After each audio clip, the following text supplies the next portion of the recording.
என்ன பண்ணாலும் உங்க நெஞ்சில இருக்கிற சளி கரைஞ்சே போக மாட்டேங்குதா? அப்ப நான் இதை எல்லாத்தையும் வச்சு ஒரு கசாயம் செஞ்சு குடிச்சு பாருங்க, உங்க நெஞ்சில இருக்கிற சளி எல்லாம் ஒரே நாள்ல கரைஞ்சு போயிடும். ஆமாங்க, கொஞ்ச நாளாவே எங்க பசங்க எல்லாம் சளி பிடிச்சுக்கின்னு மூச்சு விடாம இரும்புறானுவா. இப்படி சளி பிடிச்சிக்கிறதால ஒழுங்கா சாப்பிட முடியல ப்ரோ, மூச்சு விட முடியல, இதுக்கு என்ன ட்ரீட்மெண்ட் இருந்தா சொல்லி கொடு அப்படின்னு சொல்லிட்டு கேட்டானுவா. சரி ஒரு 5 ரூபாய்க்கு நடிக்கடா போதும் அப்படின்னு சொன்னதுக்கு எங்க பசங்களா இல்ல ப்ரோ 10 ரூபாய்க்கு நடிச்சாதான் நிறைய லைக் வரும் அப்படின்னு சொல்லிட்டு சொன்னானுவா. நீங்க நடிச்ச வரைக்கும் போது வாங்கடா, அந்த சூப்பர் ட்ரீட்மெண்ட் உங்களுக்கும் சொல்லி தரேன் அப்படின்னு சொல்லிட்டு நானும் பசங்களை கூட்டின்னு கிளம்பிட்டேன். இதுக்கு தேவையான பொருள் 3 கற்பூரவள்ளி தயார், 2 வெத்தலை, கொஞ்சோண்டு துளசி, கொஞ்சோண்டு ஜீரகம், 1 ஸ்பூன் மிளகு, மஞ்சள் தூள், இஞ்சி, இது எல்லாத்தையும் வச்சு ஒரு சூப்பரான கசாயம் தான் ரெடி பண்ண போறேன். அந்த கசாயத்தை குடிச்சாக்கா ஒரே நாள்ல உங்க நெஞ்சில இருக்கிற சளி, உங்க தொண்டையில இருக்கிற கிருமி தொற்று எல்லாமே சரியா போயிடும். இதுக்கு முதல்ல ஒரு பாத்திரத்தை அடுப்புல வச்சு ஒரு டம்ளர் அளவுக்கு தண்ணியை ஊத்திக்கணும். அதுல நம்ம வச்சிருந்த வெத்தலைய காம்பை மட்டும் பிச்சுட்டு வெத்தலையை நல்லா துணுக்கா பிச்சு அதுல போட்டுடணும். அது கூடவே அந்த 3 கற்பூரவள்ளி தழையும் ஒரு துண்டு இஞ்சியும் நசுக்கி போட்டுடணும். அதுக்கப்புறம் அது கூடவே 10-15 இலை துளசியும், 1 ஸ்பூன் மிளகு, 1 ஸ்பூன் ஜீரகம், 1 ஸ்பூன் மஞ்சள் தூள்,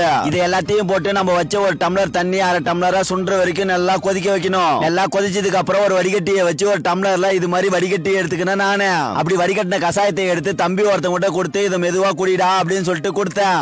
தம்பி, இந்த கசாயம் குடிக்கிறதுக்கு கொஞ்சம் காரமா தான் இருக்கும், நீ மெதுவாவே குடி. ஆனா கண்டிப்பா இந்த கசாயத்தை குடிச்ச ஒரே நாள்ல உன்னுடைய நெஞ்சில் இருக்கிற சளி எல்லாம் கரைஞ்சு போயிட்டு பாத்ரூம் வழியாலே வெளியே வந்துரும். அதுக்கப்புறம் எனக்கு சளி பிடிச்சிக்கிச்சு, தொண்டை கரகரனுக்கு இது அப்படின்னு சொல்லிட்டு நீ எங்கேயும் ஹாஸ்பிட்டலுக்கு எல்லாம் போக தேவையில்ல. அதுக்கப்புறம் உங்களுக்கும் இது மாதிரி சளி பிடிச்சிக்கிச்சுனாக்கா நீங்க என்ன ட்ரீட்மெண்ட் பண்ணுவீங்கன்னு சொல்லிட்டு மறக்காம கமெண்ட் பாக்ஸ்ல கமெண்ட் பண்ணுங்க, நானும் தெரிஞ்சுக்கிறேன். ஹலோ, ஒரு நிமிஷம் மேல தள்ளாதீங்க, தயவு செய்து இந்த வீடியோவை ஷேர் பண்ணுங்க. இந்த பனிகாலம் வந்தாவே இந்த வறட்டு இருமலும் கூடயே வந்துரும். இத எப்படி சரி பண்ணலாம்?